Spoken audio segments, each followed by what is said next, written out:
Hey everybody, it's me, Miss Norris, and today I'm going to read you the story of Ferdinand the Bull.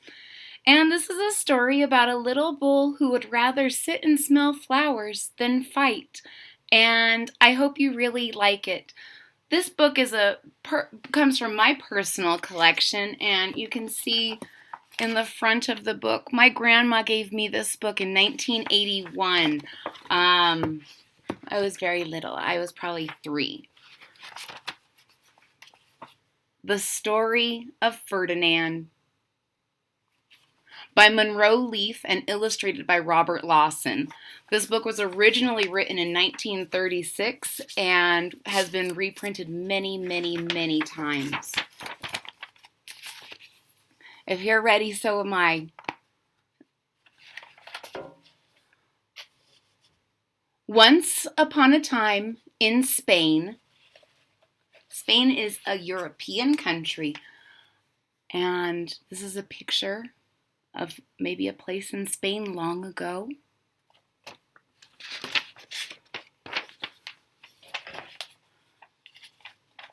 There was a little bull, and his name was Ferdinand.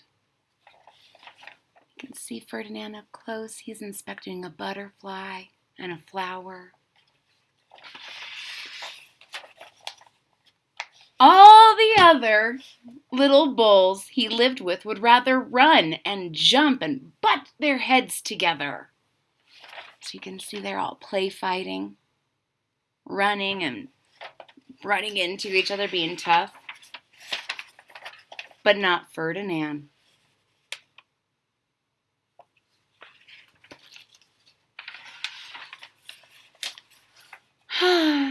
He just liked to sit quietly and smell the flowers. Look how happy he looks.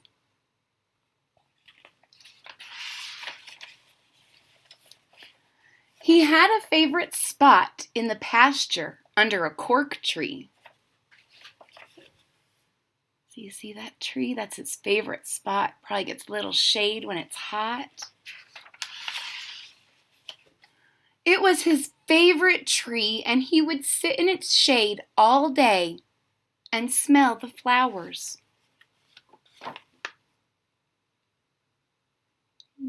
Can you think of a favorite place you like to go to keep cool? Sometimes his mother, who was a cow, would worry about him. She was afraid he would be lonesome all by himself.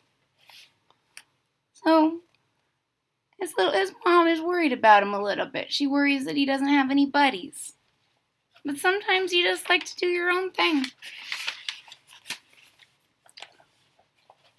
Why don't you run and play with the other little bulls and skip and butt your head?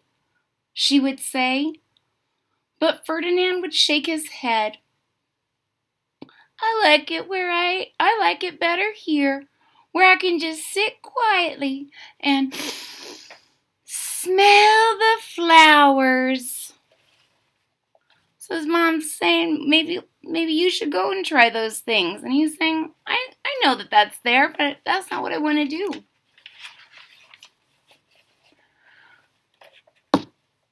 His mother saw that he was not lonesome, and because she was an understanding mother, even though she was just a cow, she let him just sit there and be happy. So she's just being a good mama and letting her baby be happy.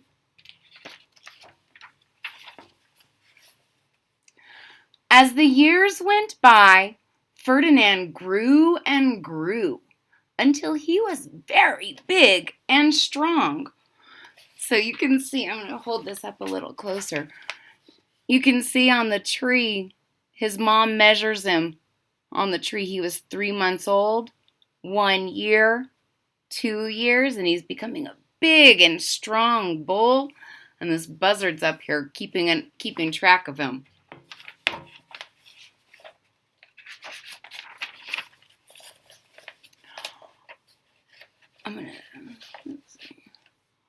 All the other bulls who had grown up with him in the same pasture would fight each other all day.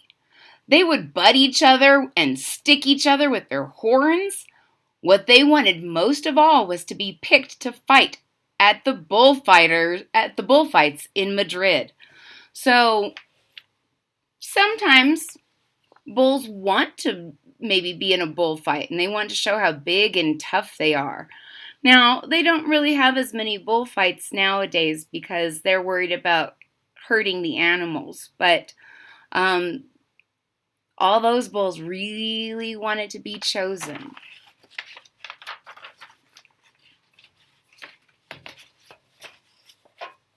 But not Ferdinand. He still liked to sit just quietly under the cork tree and smell the flowers. You can see him up there in the shade, just smelling the flowers.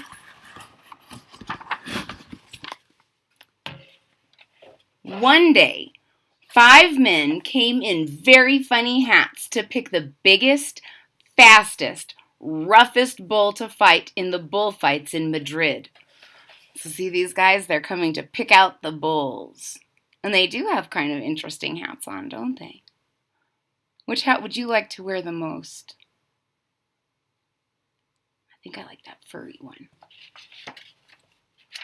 It's hard to choose. I like them all. All the other bulls ran around snorting and butting, leaping and jumping, so the men would think that they were the very, very strongest and fiercest and pick them.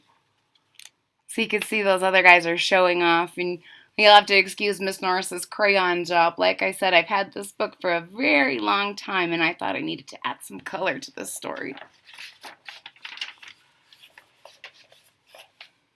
Ferdinand knew that they wouldn't pick him, and he didn't care. So he went to his favorite cork tree to sit down. As you can see, he doesn't want to be picked anyway, so he's just going to go do what Ferdinand does.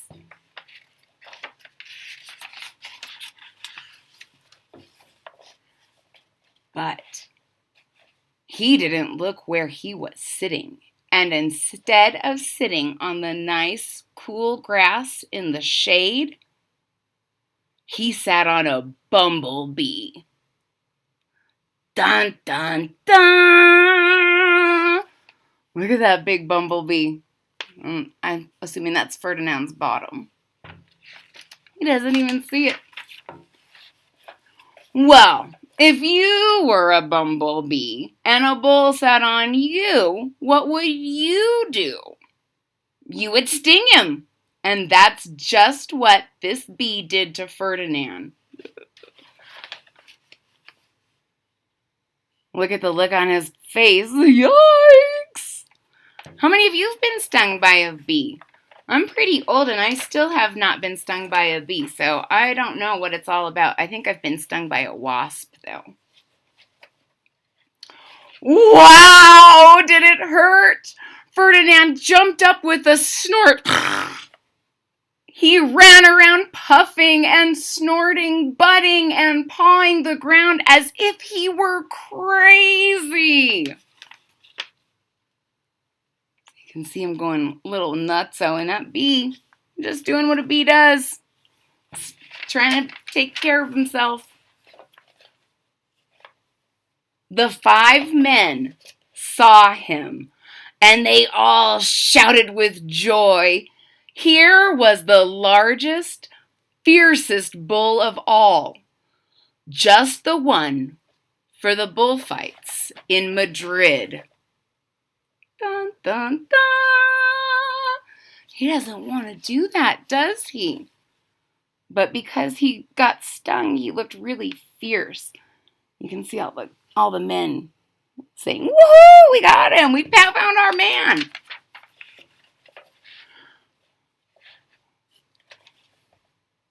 So they took him away for the bullfight day in a cart.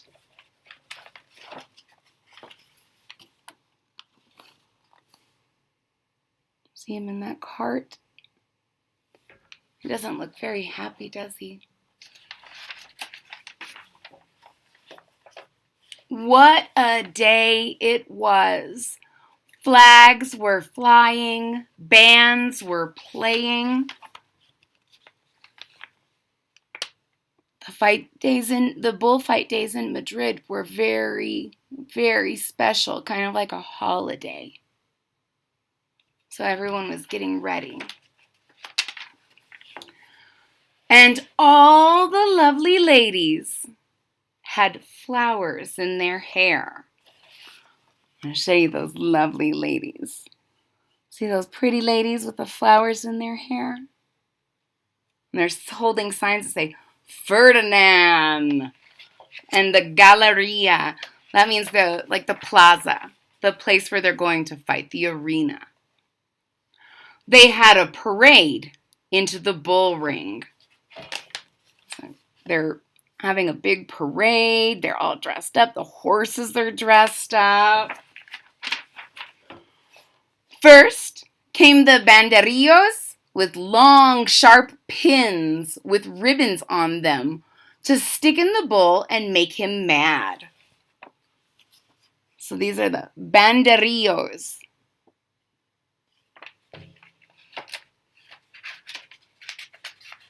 They came first in the parade. Next came the picadores, who rode skinny horses, and they had long spears to stick in the bull to make him even madder. So these are the picadores. And it sounds like everybody that goes to the bullfights, their main job is to make that bull mad.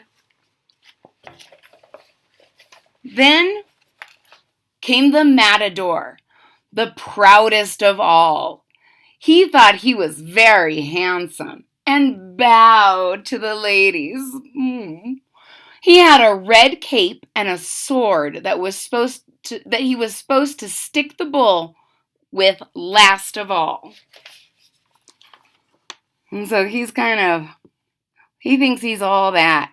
He's like, I'm the matador, and look at me, ladies. Then came the bull. And you know who that was, don't you?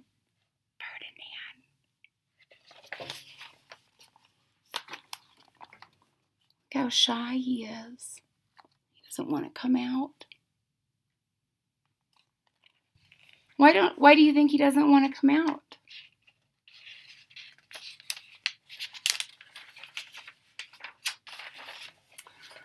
They called him Ferdinand the Fierce, and all the banderillos were afraid of him, and the picadores were afraid of him, and the matador, he was scared stiff. So they all called him Ferdinand the Fierce, and everyone was afraid. Ferdinand ran to the middle of the ring, and everyone shouted and clapped because they thought that he was going to fight fiercely and butt heads and snort and stick his horns around. So you can see the big arena, and Ferdinand is down there, and everyone is shouting and clapping because they see how big and ferocious he looks.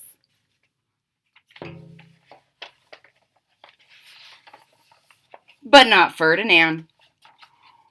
When he got to the middle of the ring, he saw the flowers in all the lovely ladies' hair, and he just sat down quietly and smelled.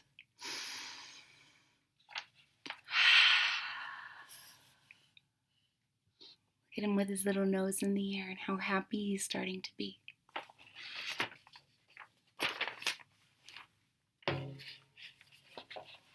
He wouldn't fight and be fierce no matter what they did. He just sat and smelled.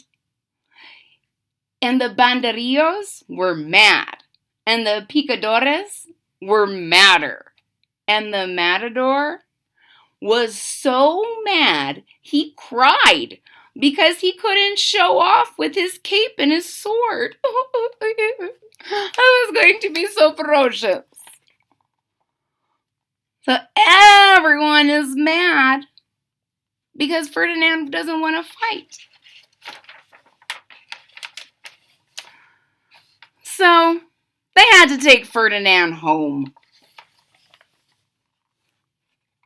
Does he look sad to be leaving the arena, the Galleria, and going back home? I don't think so. And for all I know, he is sitting there still, under his favorite cork tree, smelling the flowers just quietly. And he is very happy.